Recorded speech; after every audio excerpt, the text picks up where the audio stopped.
We all know that most successful people don't start at the top. Actually, I don't know anyone who has ever started at the top. We fail and fail and fail. We have doubters. And it's crazy because even with all the doubters, one of the consistent things I find with these people is that what they don't do is they don't doubt themselves. They reach the great heights. They have a drive and a work ethic that allows them to outperform others, to do the things that unsuccessful people won't. And that, in turn, allows them to achieve the goals and dreams of their life. My conversation today is with a phenomenal young man hailing out of Dry Branch, Georgia. Coming out of high school, 0 stars. He gets one offer, and he ends up in Spartan Nation, East Lansing, Michigan. This young man ends up pouring 4 seasons of hard work, blood, sweat, and tears into this program, one of the most successful 4-year runs of Michigan State football history, and ends up being drafted number 24 in the first round in the 2014 NFL Draft. This is a story you don't want to miss. Welcome to At The Podium.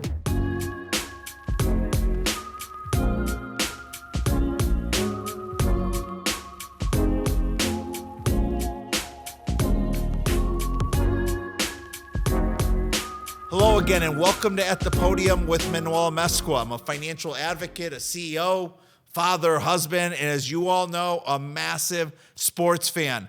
I'm obsessed with encouraging people to dream and attack the unique vision they have for their life so that they can inspire others to do the same. I built this podcast specifically to share the stories of the highest performers I know, and we help convert those stories into lessons to help you get closer to your hopes and dreams. Folks, today my guest is Darqueze Dennard, a native of Dry Branch, Georgia, and former Michigan State standout athlete. Played football on one of the greatest 4-year runs of the football program history.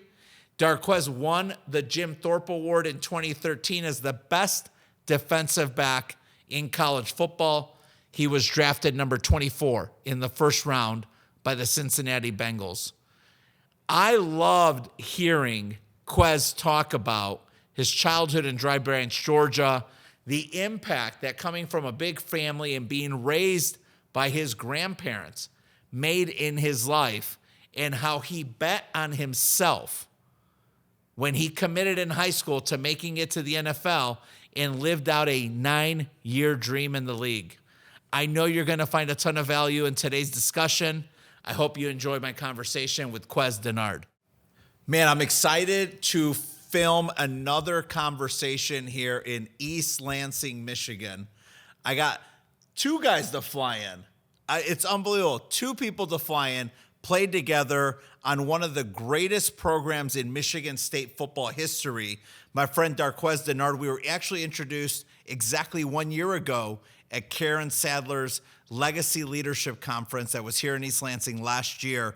And look, folks, Darqueze played in the NFL for 9 years, standout Michigan State football player, kind of retired, maybe not retired, not sure, but he's a serial entrepreneur and a philanthropist. I can't wait to unpack today. Thanks for making time to be with us, Quez. Thanks for having me. I really appreciate it. We've been talking about having you on the show now for about 6-8 months, right? Yeah, it's been a minute. And you're living in Fort Lauderdale. Well, you're living in Florida now, but Georgia is always home. Let's go all the way back to your childhood, Dry Branch, Georgia. I know it's a special place. I know it's very meaningful to you. Take our listeners back to what it was like growing up when you were there. It was good, man. It was great. I had a lot of cousins, come from a big family. Grandparents raised me. I've heard you talk about wanting a huge family. Is that where that comes from? Definitely. Just growing up, so it's crazy. Both my grandparents stay across the street from each other. Both sides are all related too. So I just grew up and was able to see a lot of things, exposed to a lot of things. I think that kind of made me the person I am today. And yeah, I just like kids. I love kids. I mean, I want 10 myself just because He said 10, okay? Because I know he's soft spoken, but he said 10. I'd rather, spend my time with them, put my energy in them, just because I know what it would have meant for me. And just to see where I'm at today with the decisions that I had to make myself. Me going along my journey and experiencing the things I did, now I can be able to help them and teach them. So I can put 10 individuals in the world that really can make a difference, really can change things. So that's my mentality. That's what I've been about all my life. Dry Branch really made me the person I am. It took a village.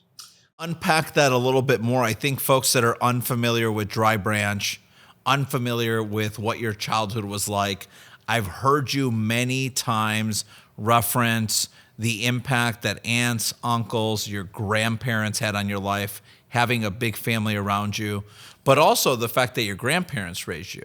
So unpack that a little bit about this vision you have for really wanting to bring your children into this world and make sure that they are people of influence and impact to help elevate others. The foundation they was able to do, the things they put in me, the little things, I didn't even think about.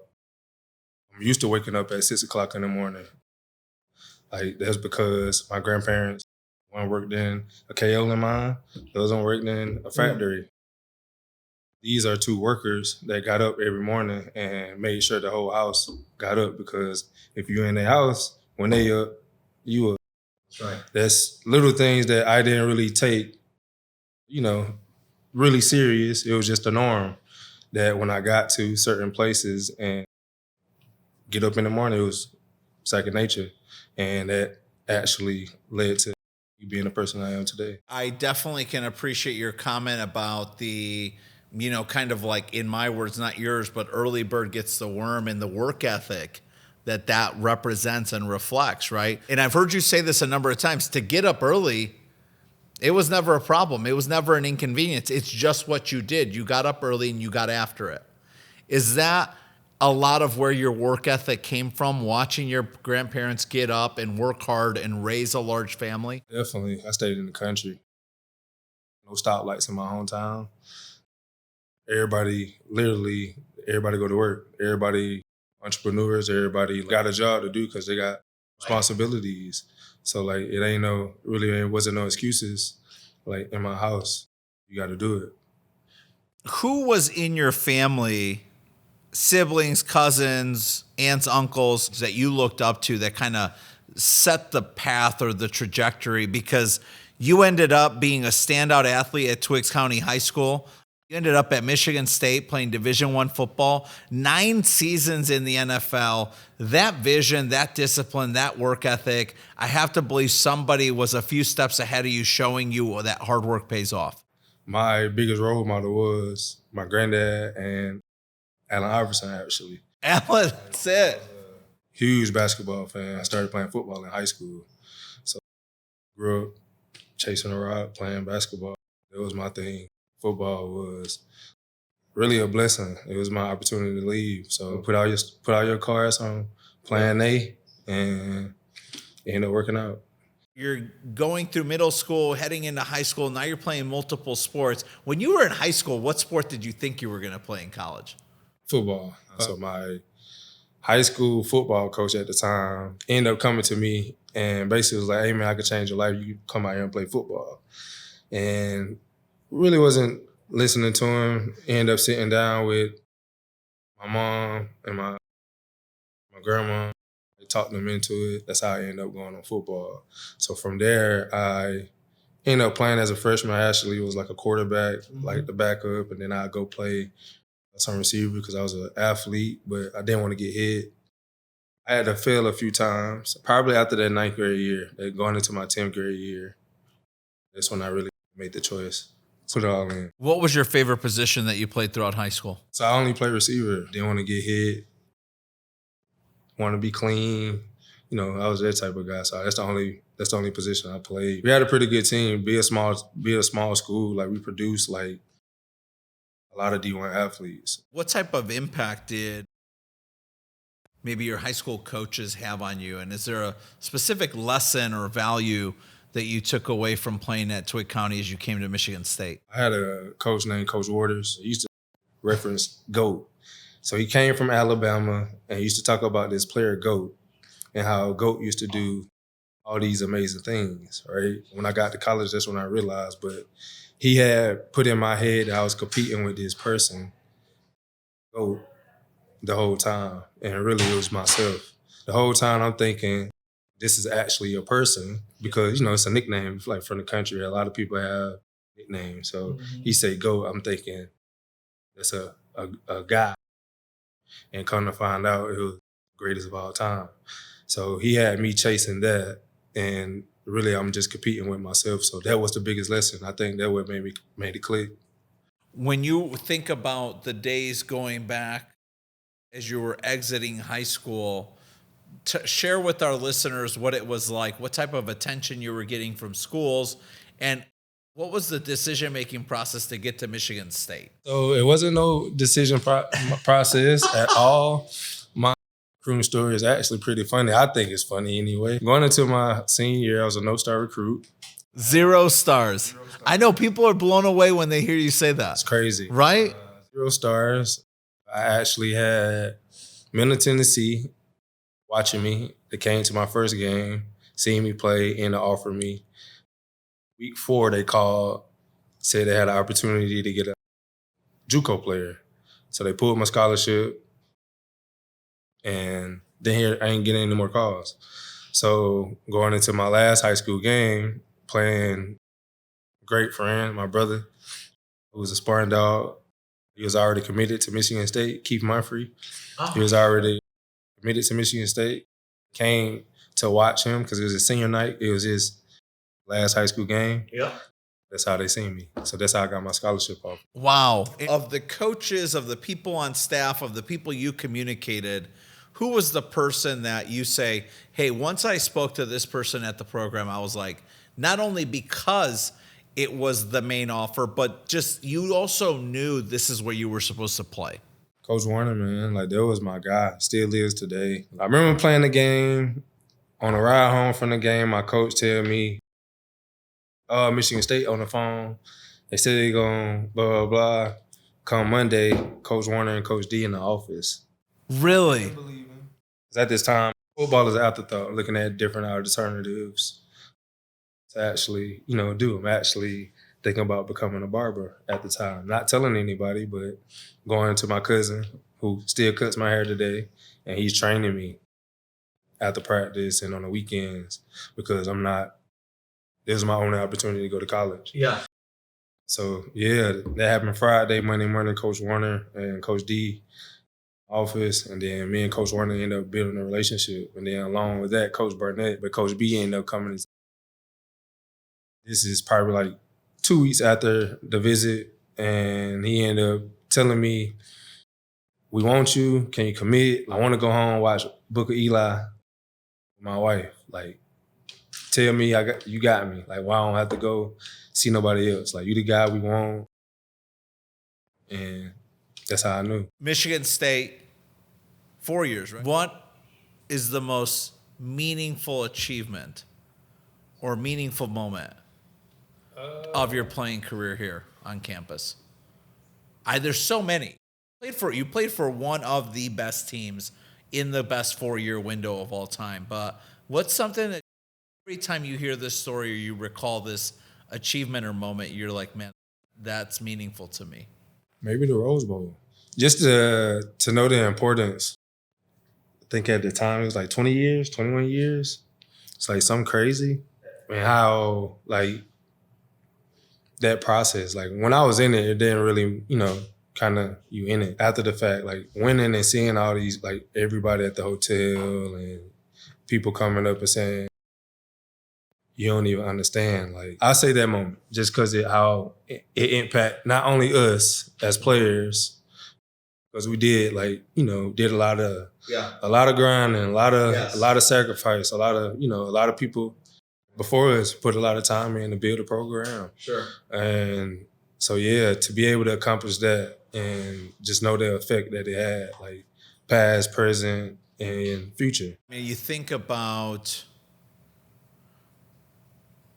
those moments and you're so dialed in on simply doing your job as the athlete that you forget there's millions and millions and millions of people clinging on to every second of that game, hoping and praying and doing all kinds of weird rituals with the desire to see Michigan State win. That had to have been really special.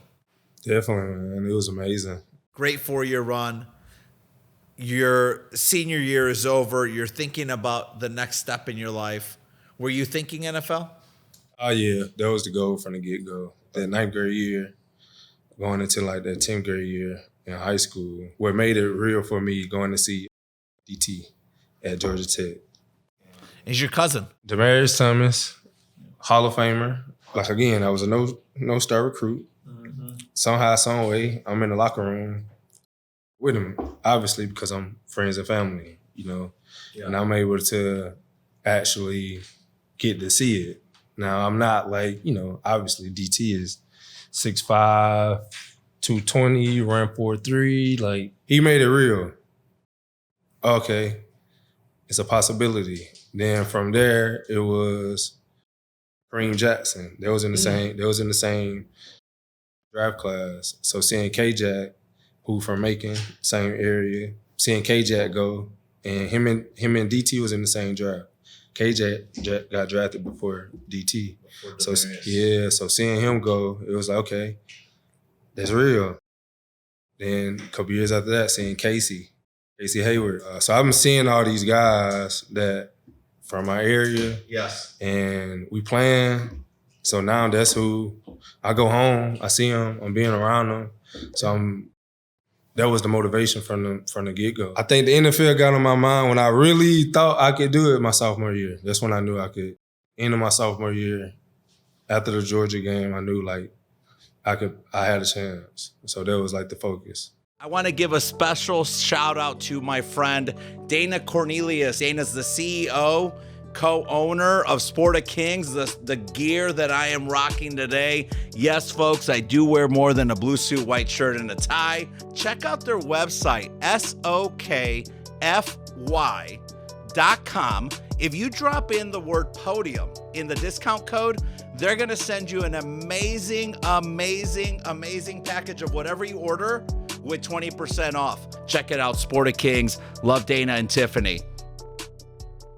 You're approaching the NFL draft. Take our listeners through where were you, who were you with, and what was the outcome for people who don't know your story? I was in Macon, Georgia, Dry Branch, Georgia. I actually threw like a barbecue the day before in my hometown, at my grandparents' house. Like a block party. Then did it at the hotel in Macon with my family and people that I grew up with. Cousins, people I played ball with. Stressed, anxious, excited? What were you feeling super anxious. It was, I just remember talking to my agent. He called me, are you a first rounder? You're a first rounder, you know, you're going to boom, boom, boom. Get the call. The lowest you can go is 2, but the highest you can go is 48. And I'm like, bro, it's not first round, man. It was between me and another corner, Justin Gilbert. Great player. So I understood. So it was between me and him to be number one corner tick out the board. And yeah, once he went, it was kind of, I mean, at that point I knew I'll go somewhere else. So like, I mean, somewhere like along the lines. But it was more so anxious, like just wanted to be over where I'm gonna go. Like I was just focused on going to work. And were you surprised about where you were drafted? And share with our listeners where you ended up in the draft and what team. So I ended up getting drafted round 1, pick 24 to the Cincinnati Bengals. Not pick 48 and not round 2. Round 1, 24. Yeah. It's crazy. Because they called me like 4 picks before it actually happened. And that's like, you know, they called me, we on the phone, and we talking, and people getting picked while I'm on the phone. So like my family see me on the phone but they can't hear the call. Yeah. They like jumping around. It's hilarious. Thinking it was you? Thinking it's me. And I'm like, so yeah. I still got drafted in the first round. Like, man, great feeling. Like I was, like, I don't know, man. It's like a whole weight got like, it changed. Like it literally, I had the opportunity to change, like, the narrative of what I've been told my whole life. What is that narrative? I wasn't gonna do nothing. I wasn't gonna amount to nothing. I was heard that all through high school, all through really elementary, middle, high school. Who were the people in your childhood that had the most responsibility to pour positivity into you that you think were negative? Because I think people forget, right? I mean, you think about our conversations. I've had a lot of your teammates, over the last 2 years on the show. One thing that comes up often is how disappointing it is that sometimes the people who should be encouraging us in school, on teams, in college, are the ones telling us we can't do it or that we won't, right? Yeah. It's tragic, right? You think kindness wins. You think people would be more positive and encouraging, but that's not the case. And Todd shared a similar story, where he was from in Napoleon, Michigan. There are people telling him he couldn't walk on and he wouldn't make it onto your team and be your teammate, right? And he's like, and then those were the first people to say, oh, congratulations, when he was a starter and you guys won the Big Ten championship. I didn't hear everybody. Yeah. That's, Sadly. Yeah, I didn't hear everybody, like literally everybody. I mean, and not to be, because it's not negative. It's really what I come to realize, like, especially me being older, having kids and be able to have these conversations to different people, to get them to kind of understand, where they more so telling your fears. They the one that encouraging plan B. They're the ones that's not telling you the wrong thing. They're just telling you the realities. Now, how they bringing it to you or how they delivering it could be bad. So it's just all how you take it. Yeah. So for me anyway, like I was, I kind of been a loner my whole life. Yeah. So like used to, doing things by myself. So a lot of things I figured out on my own. Now, I mean, kind of brought me this far. Yeah, you said loner, but in the year that I've gotten to know you and know about you and the things that you're passionate about today, including your children and your community and the children in your community, I think more maybe like independent is the way I think of you. Yep. You're not waiting for someone to do the things for you. You've been a man with a purpose who seems to just say, that's important to me. I just go and do it. Whether you do it great or not, you're like, well, I'm just going to do it because I'm not going to wait for somebody to help me. Actually, very true. Yeah, I have done it a lot, I think. Yeah. Kind of on my personality, so that's a great way to put it. I have been, I guess you would say, trained to be independent my whole life. So, yeah, why wait on somebody when you can, you have your own 24? 9 NFL seasons. Congratulations. Thank you. You played for a few teams. A couple really good ones. What was your favorite stop? I think my favorite stop was Atlanta. Why does everybody who goes to Atlanta love Atlanta? How you came up the crib? Georgia, food good. The weather ain't. The weather good. Like you get the season, so you get to dress up, you get to put on coats and do different things. But Atlanta, it's special for me just because it's home. Like I grew up watching Michael Vick. Like I grew up. Oh yes. Like it's the crib. Yeah. You know what I'm saying? And be able to, walk the same halls, put that jersey on, having my family, like, not to be able to travel. This is my first time being in Georgia since high school. So, like, having friends be able to, I mean, it was COVID. It was COVID year, so it was a little whatever because of how the rules and regulations, how the rules and regulations was. But my son was just born in 19 in October, so going there, he was able to come to a game. So like he was able to get to experience it. Now he was younger. Yes. but it still be able to get those pictures, be able to share those memories when you get a certain age. So that's why it was special to me. What was your favorite season? The season where you feel like you just balled out? Like, hey, this season I balled out. I think it was my first like true years like starting. I think it was like year 4. What team? Cincinnati. I led, like I was in all the categories, and it was my first time. What was clicking then? What in your life was going so well that on Sunday you just consistently performed? I think Cincy just let me be me.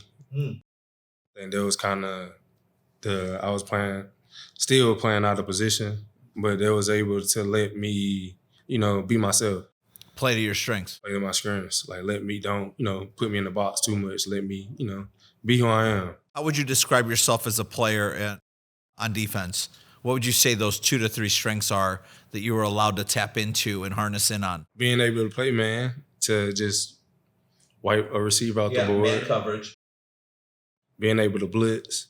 So you're physical. Being able to, be physical. Yes, they're going to tackling as well. And just be able to have that swagger. Yeah, the confidence. I love, though, how, and a couple of your teammates have said this too, you went from not wanting to get hit to being somebody who rarely missed a tackle. Yeah, it's crazy. Right? I mean, I think about it. You're this pretty boy wide receiver coming out of high school saying, I don't want to get hit. And then you make it 9 seasons in the NFL, and in some of your best seasons, I mean, you were known for not missing tackles. I mean, I think they just want to. Our mentality, like Coach B, they brought it out of me. Like, that's what I had to do, be able to get on the field. And, opportunities don't stay around. So you got to do what you got to adjust. You got to make a decision. So it's easy. I mean, it's easier to hit than get hit. That's right. So I do that 10 out of 10 times. That's why it's easier for me. So it's like, I've been wanting to hit somebody. Now I can hit somebody, for free. I do that easily. I've heard you mention a few times the blessing that playing in the NFL has allowed you to now bless and impact others. You've started a foundation, you're the Dennard Difference. You're very charitable. You've got daily deposits going on. It's on fire on Instagram. It's all about empowerment and performance of others. Doing the hard work, I think the things that most unsuccessful people won't do to be successful. You're invested in your community. You've got a center that for children and sports and education and everything to empower the community. Where does that come from? If I had those opportunities as a kid, so by me being able to, my dream was to be a professional athlete, and I done did it. I did it for a long time. I done beat the odds. So for me to be able to give back to a kid and just tell a kid, hey, all you got to do is this. All you got to be is disciplined. All you got to be is dedicated. Like, it's easy. Like, and if I had that as a kid, like, I, probably wouldn't have done some of the stuff that I did. Probably wouldn't have, would have saved me. It would save me some time, some money.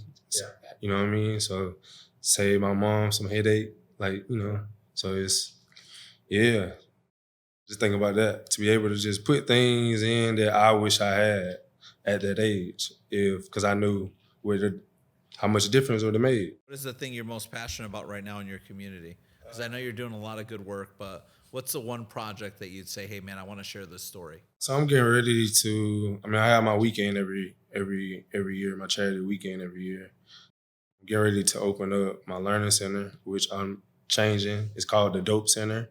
The what? Dope. So Dope Center. The Dope Center, Dennard Opportunity Performance Enrichment Center. So it's just a play on words to be able to get the kids like in the doors. So still doing the Middle Georgia Spartans for the youth. I also partnered with some guys that I grew up with, Look Spray, some mobile detail. They actually put the detailing business at the location to be able to wash cars.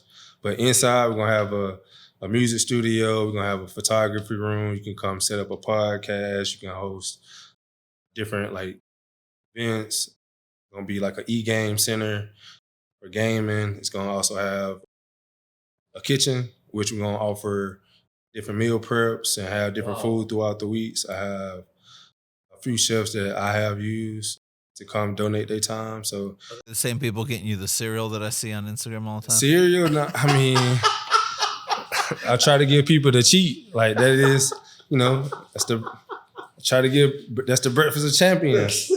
That's the breakfast of champions. You want to win? Eat cereal. Okay, put a disclaimer on that. But I grew up liking cereal. I still like cereal. I really think it speaks to what people who are close to you, the few that you have very close to you, have always said is like, man, he never changed. No matter what. He might have his hair a little bit nicer, have a couple nicer things on, but like he's still who he was coming out of Dry Branch. And you see him pouring everything he's got back into his community and his family. And it says a lot. I appreciate it.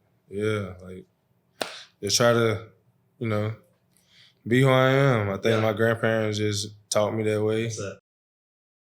Like I said earlier, it took a village. There's a lot of people that impacted me. A lot of people I done seen, that taught me a lot of things. Like being around the assets, that is everything. Daily deposits is something I've been following, and obviously it resonates with me. I draw inspiration from a lot of places, but the one thing that's consistent is I like drawing it from people who are speaking the walk that they're actually walking. Like they're sharing the word of the actual work they're doing. And I see that in you, right? And that's where I've become a big advocate of everything you do and say around that channel that you have. For young men and women who are in middle school, high school, they've got similar dreams that you had. They want to go play D1 sports at a big time school, big time place like Michigan State. What's the best advice that you're going to give those young men and women today? Dedicate and be disciplined. If you dedicate and be disciplined, whatever you dream of is possible. Now, everything don't go your way. You can't cry about it. Can't pout about it. You just got to pivot and figure out a different way. No matter where you go, if you're good enough, they're going to find you. Yeah, that's right. If you're good enough, they're going to find you. And just understand, it's more ways to skin a cat. Different walks. It's different ways. It's different lanes. Anything is possible. Literally. You just can't limit yourself and put yourself in the box. Let's wrap up with favorite Michigan State football teammate. Everybody my sparring dog, man. But I'm going to have to say my brother. The reason why I went to Michigan State, Keith Munfrey. Yeah. We've been still like that today. That's my dog. Man, for us to be able to take that journey, 12 hours. Yeah. We drove. We drove. You know what I'm saying? We drove. You know what I'm saying? Yeah. We got dropped off. Our family dropped us off. And to be able to walk across the stage, together to graduate, to That's special. Man. That's special. Man. When you were in Atlanta, favorite teammate then? My young dog, AJ Terrell, my rookie. He made me work. Man. He had a man, to be a rookie, he had an old soul and he had energy. Yeah. He don't even know he made me better. Atlanta was probably, if you go, because I was able to play outside, it was one of my best seasons in the league. That's and awesome. It was a big, AJ Terrell is a big reason why. San Francisco, favorite memory from your time there? Oh, man, NFC Championship. Yeah, wow. Going on the playoffs. We went to Green Bay and beat Green Bay, and it was -20. Oh, my God. You go for the Golden State. Yeah, I would say that. As we wrap, what's the one thing that people don't know about you that they should? I want to become a chef and open up a restaurant. I love that. Where? Georgia? Atlanta. Yeah. Come on. Atlanta. Yeah. That's it. Yeah, it's gonna be big vibe.